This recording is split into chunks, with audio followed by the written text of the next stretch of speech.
সৌরজগতে সব গ্রহে হারিয়ে যাওয়া ভাই আমাদের চাচাকে পেয়ে গিয়েছি। কংগ্রেচুলেশন। বৈজ্ঞানিকের রাতের ঘুম হারিয়ে গিয়েছে, কারণ আমাদের সৌরজগতে শেষে যেখানে অনেক বেশি অন্ধকার সেখানে একটি অজান্তকর গ্রহ পাওয়া গিয়েছে। সৌরজগতের শেষ গ্রহ ছিল নেপচুন। এর বাইরেও আরও একটি গ্রহ পাওয়া গিয়েছে যার নাম হলো অ্যামোনাইট।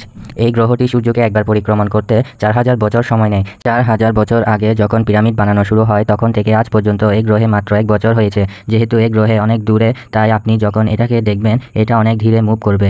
এত স্লো মুভ করার কারণে পৃথিবীর সবচেয়ে উন্নত মানের টেলিস্কোপ এই গ্রহকে খুঁজতে এত বছর সময় প্রয়োজন হলো। এই গ্রহে 10% মুভ করার জন্য 400 বছর লেগে যাবে। আর মজার বিষয় হচ্ছে বৈজ্ঞানিকদের যে 2005, 2014, 2016 সালের পুরনো ছবি আছে সেখানে এই গ্রহটি ছিল, কিন্তু তখন তারা জানতো না এটি একটি গ্রহ।